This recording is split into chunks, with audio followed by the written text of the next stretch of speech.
আল্লাহ পাক বললেন আমিনান নাস মান ইয়াকুলু আমান্না বিল্লাহ, দুনিয়ায় বহুত মানুষ থাকবে তারা ঈমানদারের দাবি করবে যে আমি আল্লাহর প্রতি ঈমান এনেছি।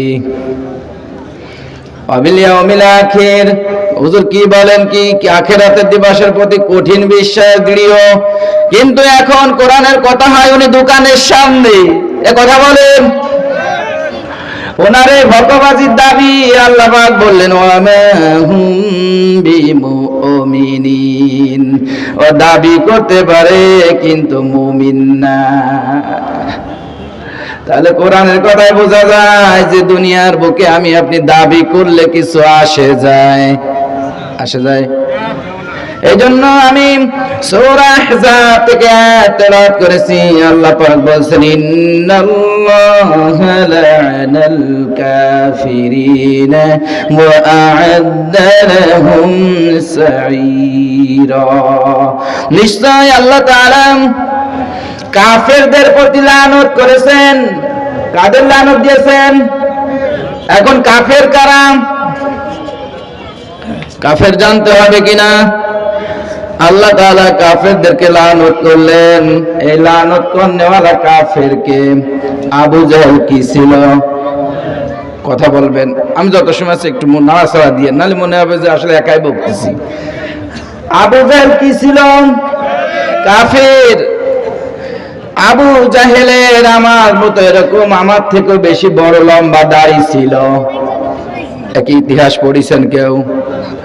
আবু জাহেলের দাড়ি ছিল। আবু জাহেল পাগড়ি প্যাচ দিত। আবু জাহেল লম্বা পাঞ্জাবি পরতো। আবু জাহেল কোরআন পড়তে পারতো কিনা? কারণ ওটা আরবি ভাষা, সেও অর্থাৎ সে অর্থ সহ জানতো। আমরা তো জাস্ট মৌখিক দুইটা তিনটা সূরা পারি, তাজা পড়ি, কোরআনে আছে কিনা সন্দেহ। কিন্তু আবু জাহেল কিন্তু কোরআনের অর্থ বুঝতো। তাহলে কোরআন পড়তে পারতো। সুন্নাতে লিবাজও তার ভিতরে ছিল। রাসূল সাল্লাল্লাহু আলাইহি সাল্লামের আদর্শ অনুযায়ী সে কি মুমিন হয়েছে? কথা বলেন কেন? তাহলে আবু জাহেল মুমিন না কেন? আর আমার মধ্যে কিছু নাই। ওরে বাবা, ওনার কিরকম জান্নাত বাজেট হয়ে গেছে, ভাবসাব এমন বোঝায়। ওনাকে মনে হচ্ছে আল্লাহ তাআলা একেবারে দলিল দিয়ে দিয়েছেন, তুমি জান্নাতি, তুমি যেখান সেখান দিয়ে ঘুরে বেড়াও, ঘরে বসে থাকো, ঘুমোস থাকো, তুমি জান্নাত পেয়ে যাবে। হুজুর মুসলমান হয়েছে, জান্নাত দলিল পেয়ে গেছি, এরকম কোন সুযোগ নাই। এজন্য আল্লাহ পাক কাফেরদের জন্য লানত করেছেন, অভিশাপ দিয়েছেন। আর কাফেরের সংজ্ঞা দেখতে গিয়ে দেখবেন কুফরুন শব্দ থেকে কাফিরুন, যার অর্থ হচ্ছে ঢেকে দেওয়া, পরিবর্তন করা, অর্থাৎ ভালোকে খারাপ দ্বারায় পরিবর্তন করে ফেলানো। আমার উপরে নামাজ ছিল জামাতে আদায় করা, আমি পড়লাম না, শয়তানের কথা অনুযায়ী জীবন চালালাম, আর আল্লাহ তাআলার কোরআনের হুকুমটাকে আমি ঢেকে দিলাম। এই ব্যক্তি রাসূল সাল্লাল্লাহু আলাইহি সাল্লাম বলেছেন বাইনাল আবদি ওয়া বাইনাল কুফরি তারকুস সালাহ, যে ব্যক্তি সালাত আদায় করলো আর যে ব্যক্তি ইচ্ছাকৃতভাবে সালাত আদায় করলো না, যে আদায় করলো আল্লাহর গোলাম, আর যে আদায় করলো না সে কাফেরে পরিণত হয়ে যায়। যার উপরে হজ ফরজ হয়েছে হজ আদায় করলো না, রোজা আদায় করার মতো হুকুম ক্ষমতা তার আছে, কিন্তু সে হক আদায় করলো না, ও কি বুঝতে পারছি না মনে হয়। এই জন্য এদের জন্য আল্লাহ রাসূল কি করেছেন? দোয়া করেছেন। আল্লাহ তাআলাকে এদের জন্য কল্যাণ চেয়েছেন। আল্লাহ তাআলা এদের জন্য অভিশাপ দিয়েছেন। এই জন্য আল্লাহ পাক বলেন ইন্নাল্লাহা লা'নাল কাফিরিনা ওয়া আ'আদ্দা লাহুম সাঈরা।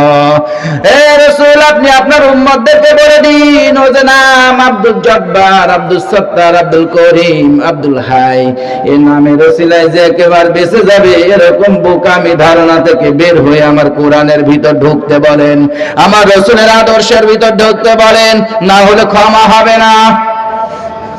যে চিন্তা ফিকির নিয়ে ঘোরাঘুরি করছি, ঘোরাটা বাস্তবায়ন হবে না, কারণ আল্লাহ পাকের কোরআন ছাড়া একটা মানুষ জান্নাতে যাবে যে কোরআন পড়তে পারেন না। কোরআন অনুযায়ী জীবন চালান না, এই কোরআন দ্বারা আমার হিসাব ফয়সালা হবে এই অন্তরে বিশ্বাস নাই, একই ওই ওয়ামাহুম বিমুমিনিন। আল্লাহ পাক যে বলেছেন দাবি করতে পারে কিন্তু ঈমানদারও না, ও ঈমানদার না, ও যতই দাবি করুক না কেন ও দাবি করতেই পারে কিন্তু আসলে সে ঈমানদারের অন্তর্ভুক্ত নয়।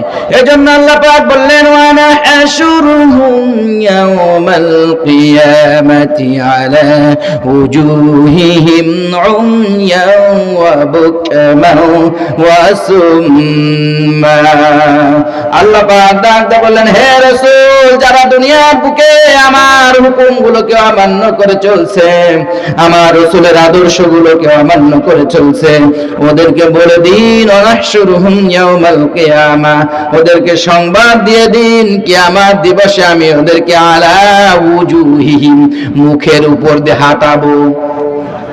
সাহাবীরা বলেন আল্লাহ রাসূল সাল্লাল্লাহু আলাইহি ওয়াসাল্লাম মুখের উপর দাবার মানুষ কিভাবে হাঁটবে? কথা আসে যায় না যে আল্লাহ দেখেছি পা দিয়ে হাঁটে, হে আল্লাহ রাসূল মুখ দিয়ে মানুষ কিভাবে হাঁটবে? আল্লাহ তো বললেন মুখে হাঁটাবে। রাসূল সাল্লাল্লাহু আলাইহি ওয়াসাল্লাম বললেন দুনিয়ায় যে মালিক তোমাকে পায়ের উপর দিয়ে হাঁটাচ্ছেন ওই মালিক কিয়ামতের দিন তোমাকে মুখের উপর দিয়ে হাঁটাবে।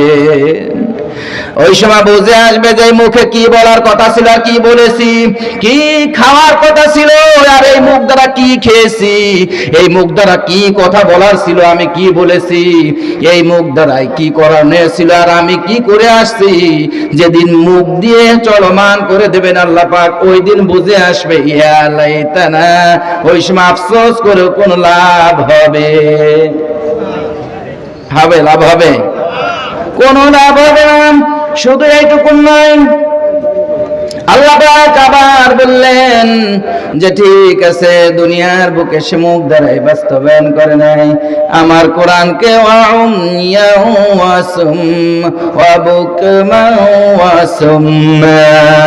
দুনিয়ায় মনে হয় কোরআনটাকে সে মুখে বলতে পারতো না, বোবা ছিল, কিন্তু চোখ দ্বারাই দেখেছে। কোনদিন কি কোরআনকে মহব্বতের সাথে একদিন দেখে পড়িছেন? জান্নাতে কিসের আশা করে, কিভাবে আশা করি আমরা বলেন তো? কোরআনের মসজিদ, কোরআনের মাজলিস, সেটা কোরআনের মাদ্রাসা। কয়জনের ছেলে মেয়েকে মাদ্রাসায় দিয়েছি, নিজে কয়দিন এসে হুজুরদের কাছ থেকে শিখেছি। এই জন্য আল্লাহ পাক বললেন উমিয়া, ওকে আমি আল্লাহ তাআলা চোখ অন্ধ অবস্থায় কিয়ামতের দিন উঠাবো। সবাই জিকির করি লা ইলাহা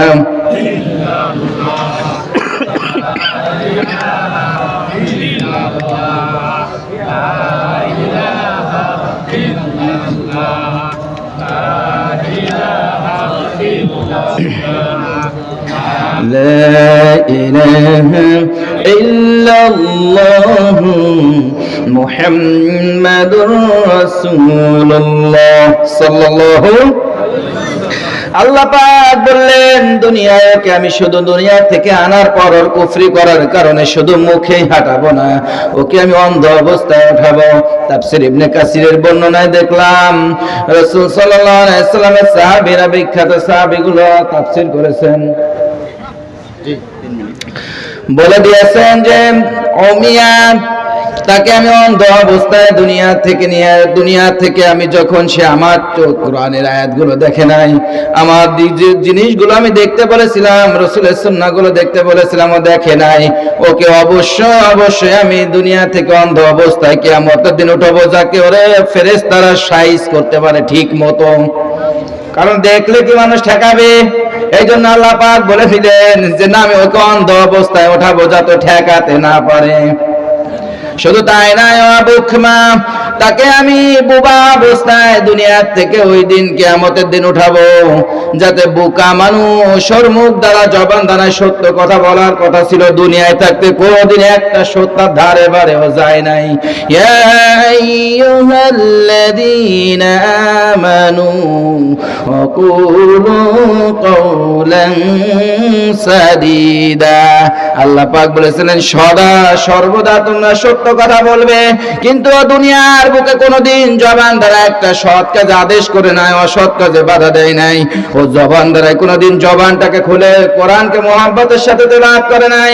ও কোরআন দ্বারা কোনোদিন প্রতিবেশী, পরিবারে, নিজের স্ত্রীকে পর্যন্ত বলে নাই তুমি পর্দায় থাকো, সন্তানকে বলে নাই তোমরা কোরআন শেখার জন্য চেষ্টা করো। অর্থাৎ ওর জবানটা দুনিয়ার বুকে আল্লাহ আল্লাহ রসুলের কথা অনুযায়ী চলে নাই। এই জন্য ওরকে আমি কিয়ামতের দিন বধি বুবা অবস্থায় উঠাবো। শুধু তাই নয়, আসুম্মা ওকে আমি দুনিয়া থেকে ওই দিন উঠাবো কালা অবস্থায়, অর্থাৎ কাল, তাকে আমি কাল অবস্থায় কিয়ামতের দিন উঠাবো। জোর কান ধরায় ভালো কিছু আমি শোনার জন্য বলেছিলাম, ও না শুনে দোকানের সামনে দিয়ে ঘুরেছিল, বাড়ির আশপাশ দিয়ে আড্ডা ঘুরে ঘুরেছিল, কোরআনের কথা অনুযায়ী কোরআনের কাছে আসে নাই, ইয়ারফোন দিয়ে কানে সারা জীবন গান শুনেছে, কোনোদিন কোরআন তেলাওয়াত শোনে নাই। এই জন্য কি আমি কাযালিকা তাতকা আয়াতুনা ফানাসিতাহা ওয়া কাযালিকাল ইয়াউমা তুনসা। এই জন্য আল্লাহ পাক বললেন যে আমি দুনিয়ার বুকে আমার কালামকে, আয়াতগুলোকে যেভাবে ডিনাই করে চলেছে, অ্যাবাউট করে চলেছে, আজকে আমি আল্লাহ তাআলা ওর ওই যন্ত্রপাতিগুলো যা কাম করেছে ওই যন্ত্রগুলোকে আমি নষ্ট অবস্থায় দুনিয়া থেকে নিয়ে আসবো। এই জন্য আল্লাহ পাক বলে ইন্নাল্লাহা লা'নাল কাফিরিনা ওয়া আ'আদ্দা লাহুম সাইরা। দুনিয়ায় যে জিনিসগুলো রহমতগুলো আমি কাফের দিয়ে দিয়েছিলাম, এই রহমতগুলো যে কাল আছে সে বোঝে যে কানের শোনার কি বিরক্ততা, যার জবান নাই সে বোঝে জবান দিয়ে কথা বলার কি স্বাদ, যার চোখ আছে সে বুঝবে না অন্ধর কি মজা, যার মুখ আছে কথা বলার ক্ষমতা আছে জিহ্বা নাই সে ব্যক্তি বুঝবে যে না কথা বলা না বলাটা কি বোবা বলছে। এই জন্য এই জিনিসগুলো আমাদের রহমত স্বরূপ, এইগুলো যদি অপব্যবহার করি অবশ্যই আমি কুফরিদের অন্তর্ভুক্ত হয়ে যাব, আল্লাহ তাআলা নিয়ামতের শুকরিয়া আদায়কারী হয়ে যাব। এই জন্য আল্লাহ পাক বলেন খালিদিনা ফিহা আবাদান লা ইয়াজিদুনা ওয়ালিয়্যা ওয়ালা নাসীরা। আমি ওই কুফরি করার কারণে, দুনিয়ার বুকে আমার হুকুমকে অমান্য করার কারণে ওকে আমি এমন জাহান্নামে গ্রেফতার করব, খালিদিনা চিরস্থায়ী ভাবে থাকবে, খালিদিনা ফিহা আবাদা, কোনদিন সেখান থেকে বের হতে পারবে না। লা ইয়াজিদুনা ওয়ালিয়্যা ওয়ালা নাসীরা, আর কোন অভিভাবক সে পাবে না, এমন কি সে কোনো প্রকার কোন সাহায্যকারীও পাবে না। এই জন্য সম্মানিত উপস্থিতি, আমরা আল্লাহ পাক আমাদেরকে যে নিয়ামত দান করেছেন, উক্ত নিয়ামতগুলোর সঠিক ব্যবহার, এবং আল্লাহ তাআলা কোরআনের যে প্রথম কথাটা বলেছেন ইকরা, তুমি পড়ো, এই পড়াটাকে আমার জিন্দেগিতে বাস্তবায়ন করে, সংক্ষিপ্ত আসলে তো কথা বলা সম্ভব না, ভেজাল। এই জন্য লা'নাল কাফিরিন, আল্লাহ পাক বলেছে কুফরি করা স্বাদ আমি মিটিয়ে দেব। এই জন্য আল্লাহ পাক আমাদের সকলকেই কুফরি থেকে ফারেগ হয়ে মুমিন ওয়ালা ঈমান ওয়ালা সফল কাম মুমিন হয়ে দুনিয়া থেকে যে, এবং কাফেরদের থেকে বেঁচে দুনিয়া থেকে আল্লাহ পাক জান্নাতি হয়ে যাওয়া তৌফিক দান করুন। যাহা কিছু শুনলাম বললাম আল্লাহ তাআলা আমাদের সকলকে আমল করা তৌফিক দান করুন, সবাই বলে আমিন। ওয়া আখিরু দাওয়াহুম আলহামদুলিল্লাহি রাব্বিল আলামিন। আসসালামু আলাইকুম ওয়া রাহমাতুল্লাহি ওয়া বারাকাতুহু।